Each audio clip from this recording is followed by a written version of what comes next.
Well, Connecticut just wrapped up what is usually our biggest sporting event of the year, the Travelers Championship Golf Tournament. Take a look at some of this video. Some of the players' caddies wore bibs with their players' names and recognizing some healthcare heroes on their backs. You can see there. Joining us now is Chris Madison, Senior Programmer at the Center for Education, Simulation, and Innovation at Hartford Hospital. Chris, welcome.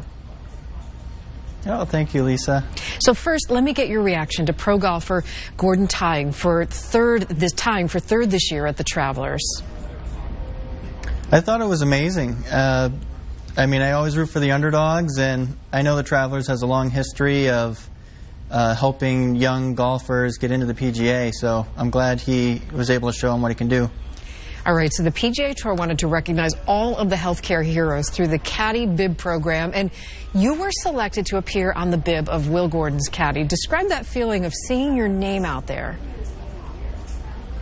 It was surreal. I mean, this whole experience and all the recognition I've been getting as the first plasma donor has been really humbling, and I just felt really honored seeing it out there.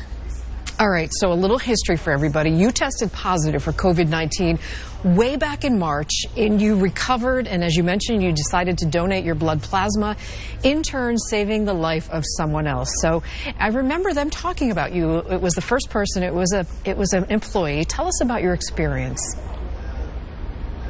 Sure. I heard about the plasma donation when I was out on quarantine. It was still experimental at the time, but they ended up sending me to Rhode Island Blood Bank, which was the closest facility for us, and it really was pretty painless. I mean, they hook you up to a plasmapheresis machine for about an hour or so, but it was painless. There was no side effects or anything that you even get with normal blood donation just because of the way the machine works. So it was really pretty easy. Okay, so we now all consider you a hero for getting through the pandemic, for working in healthcare, being on the front lines. Do you consider yourself a hero? Do you realize that? Honestly, I mean, I see everyone in the healthcare industry doing so much.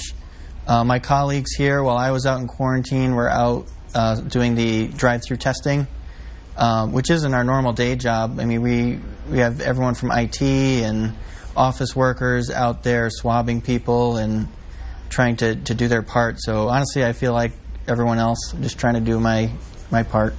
That's really interesting. I didn't even know that. And Chris, tell us about the support from the community. One last question. How does that made you feel and help you come through this?